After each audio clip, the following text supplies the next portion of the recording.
Good morning. Welcome to Daylight with Dean, number 19 on April 30th, 2020. My mom used to always say, as I'm sure you know the statement, April showers bring May flowers. Well, it has rained all night long. And not just a little rain, it has rained the hard, kind of hit your roof, keep you awake, uh, white noise kind of rain all night long, and it's been really good. Um, so great to have you guys with us this morning. Just going to do the sound check to make sure that we're on point with the sound, because my wife is not here to fill me in on whether or not it's working. It sounds like it's working, so I mean, my wife's here. She's just smart. She's still sleeping. Daylight this morning is 6:19 a.m. in New Kensington, and if you're catching it now or later in the day, just welcome. Great to be with you.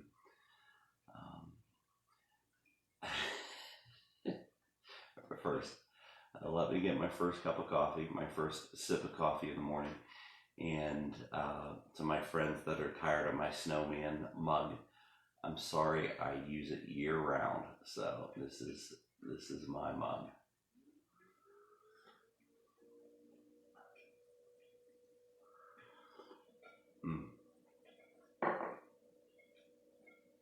Just so good.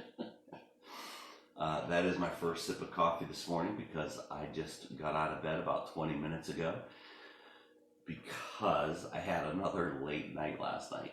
Well, now this late night was intentional. I have 4 children. They are each so vastly different. I love each of them with my whole heart. They range in age from 17 up to 25. And I take this gift and opportunity of parenting it's very important to me to parent and parent well. But I'm more of an intuitive parent than a kind of a book knowledge parent. So I've worked really hard to connect with my children in an area that they are interested in and connect with them, as you heard a few days ago talking about my son's music choice. And let me just start by saying I've had one goal for each of my 4 children. I know some parents, their goals are very clear to them and include, making an Ivy League college. They include, choosing the perfect career. They include, having the position to make the most money. All those are things worth consideration and navigating for sure. Education's important, your career's important, all that. But my number one goal for my children is that each of them will grow up and love God with all of their heart, all of their soul, all of their mind, all of their strength, and that they will love their neighbors. They will love others. That's my simple goal. And it's kind of intangible at times, so a little hard to measure, but we are navigating all that with our children, and it's what I pray for them. It's what I prayed over them as a child, and so that's my goal. And one of the ways that's important for me, I mean, we have priorities, going to church, living the life that I'm inviting them to live, being consistent at home as I am when I'm on the stage as a pastor. I don't always get it right, but it's my goal. So finding how to connect with each of our kids relationally and where their area of willingness to engage with their parents lie has been interesting. Zoe, she was my movie girl. I just wanted to educate her on all these great movies and classic movies. And we grew up with a VCR very early when they came out as a 12-year-old kid. And man, we would just rent movies. And movies just have played a big part in my life on many different levels. And so, Zoe connected with her through movies. Each of our kids have connected at our church camp up in Emlenton, Whitehall Camp and Conference Center. We have a trailer up there. They go to youth camps. They go to the week-long family camp. It's a very, very sacred place there. My daughter Zoe was baptized there. We had Zoe's wedding. She wanted to get married there, got married in a barn up there. So Whitehall Camp and Conference Center in Emlenton's a big place, big thing that matters to our kids that we've helped provide. But with my son, I just assumed for some reason that I would connect with him in the same way that I connected with my dad. The same things my dad and I connected with, my son and I would connect through. And when my dad was raising me in the late 70s, early 80s, all of our family hunted. Our cousins, our uncles, they all just hunted. And so I thought, well, that's how I'm going to connect with my son. Well, moved to New Kensington and kind of lost interest in hunting personally. Didn't find a lot of people in New Ken, being a city that grew up hunting all that much. Some did, but just never really connected with the hunting thing. I lost interest. My son never really showed any interest. And so that didn't work. My son was always very athletic and loved sports, so I would coach him. I would practice with him. I'd throw the football with him all evening when he was real young. We connected that way. But another way I connected with my dad was through working on cars. My dad loved cars, but he always worked on cars well when there was a second person. And when I turned 15, he found a 57 Ford that had been wrecked. And I said, let's get on this. So he bought it for $300, I think. We brought it up from North Carolina and I started working on it. And I'm realizing my dad had courage to work on something when somebody was there with him. My dad was very mechanical, but he didn't have a lot of drive when it came to working on cars. And so when I was working on the car, that was all my dad needed. We worked on it together, and then he'd give out and I would just keep working. I loved working on the car. Somewhere along the line, working on cars, I kind of moved on to my scuba diving for golf ball business, and after college and then ministry, and just working on cars didn't hold the same place in my heart. And so my son and I didn't connect mechanically that way either. So I've noticed my son has been wanting to watch movies with me. And my son's a late night kid.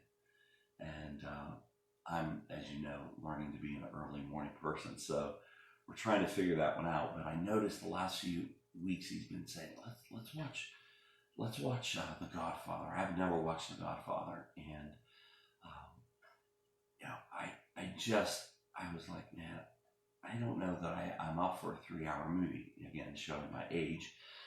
So I said, okay, let's do it. So we scheduled it for last evening, and then last evening came. It was about 8:30. I was drifting off and ready to crawl in bed. And my son said, okay, Dad, ready to go. You ready to watch The Godfather? And it was all I could do not to say no. And I said, yes, I'll watch The Godfather. So we had the choice. We could either rent it for $4 or buy it on Comcast for $16. Alex, once he likes the movie, he loves to watch it again and again. So I said, okay, let's buy it. So we watched it. It was so fun watching it with him. I told him before it started, I said, now son, this is top 5 movie all time, The Godfather.